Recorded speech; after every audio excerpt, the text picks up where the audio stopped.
Hey guys, it's Becca and I'm here today to do my third retake of the introduction to Pan My Palette, and I am doing part of the Pantastic Ladies collab, and it is Pan as Old as Time.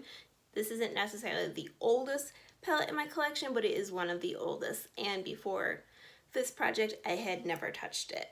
So it is January 23rd today. I'm refilming this for the third time, like I said, and obviously I've used this a little bit, but I will show you, attempt to put a picture at the very end of the video of what it looked like before I'd used this palette, and obviously it just looked like a brand new palette because I had never used it. So without further ado, my 2019 Pan That Palette is the Kevyn Aucoin Contour Book Volume 2. And it looks like this. So it has 4 contour products and 4 eyeshadows. And if you've ever seen the contour book, it has very detailed instructions, it's very shiny, sorry, of how to contour your face and how to contour your eyes, which is really convenient. So if you're needing some inspiration or you just want to know how to really look polished, I have followed these instructions, and you look like a supermodel, like ready to walk the runway. You're sculpted and glowing and looking beautiful.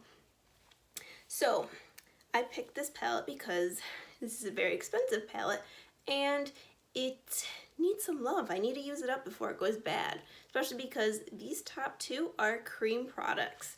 So there is the sculpting cream and the candlelit cream, so contour and highlight, and to set the sculpting powder, but you can obviously use that by itself, or the candlelit powder.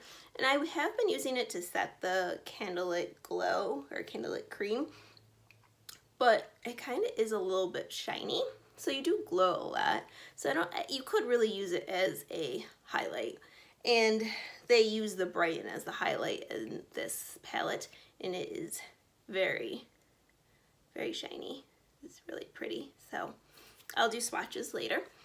So there's the Brighten, the Starlight, which this is the most disappointing shadow, actually product in the whole palette. It does not really look like this. It's not giving me the impact that I want. And there is the Cool Tan and the Ruddy Earth. And they say that you could do your eyebrows with the Ruddy Earth, and this is all red. It is deep, or like red, like I look horrible in my eyebrows. So okay, and let's do some swatches. So starting off with the sculpting cream, it is nice cool tone color. It's very easy to blend out and easy to overdo, so it's so creamy. Then the candlelit cream, which I'll do 2 swipes because it's obviously much lighter. So nice highlights, the sculpting powder. It's a beautiful, cool toned contour, and the candlelit powder, which is just beautiful, lit from within. You can see that right there. So obviously I either set the creams with the powder or just use the creams by themselves. They don't necessarily have to be used together. Moving on to the eyeshadows, which I managed to get smudges all over this thing. The Brightening. Hope I have enough room. You can see that shine from outer space, and here is Starlight. And you'll see what I mean. I'm gonna do 2 layers because it is just doesn't show up how I want it to. You know, it's just not enough bam for me to use it by itself. But if I do follow the steps in this part, it does look really nice. Then followed with Cool Tan, which is a nice crease shade. You can see that. This light is very bright. And then Rudy Earth, which this is the only one that I haven't used yet. As of today, I haven't used it. So, those are all the swatches. It's very pretty. So, my goal for January, being as we're almost done with January, was just to get a feel for it and see if I like it, you know, just get a feel for it. There's no plan for panning anything, just play around, use it, and gather some thoughts, which I have been doing. So for next month, I'll just let you know, see if there's any progress. It probably won't be too much beyond what I've shown you today. So it's kind of a bit of a spoiler, but that's what happens when you have to film 3 times. So I can't wait to work on this and just give it the love that it deserves instead of just sitting in my collection. So if you have any comments or suggestions, I'm loving seeing everyone's Pan That Palette introductions. For 2019, I wish everyone luck on this first month.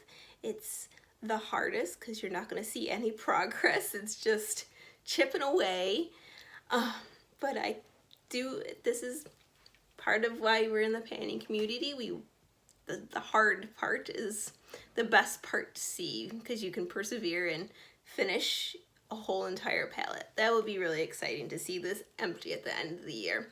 I know this doesn't have a lot of eyeshadows, but I'm doing a lot of eyeshadows in other projects that will complement very well with these ones. So I'm not too worried about that. I just kind of just wanted to get use out of that, which is the main point of panning, is to get use out of your collection and enjoy it. And that is my focus this year, is to enjoy it. Not that I've ever panned a palette before.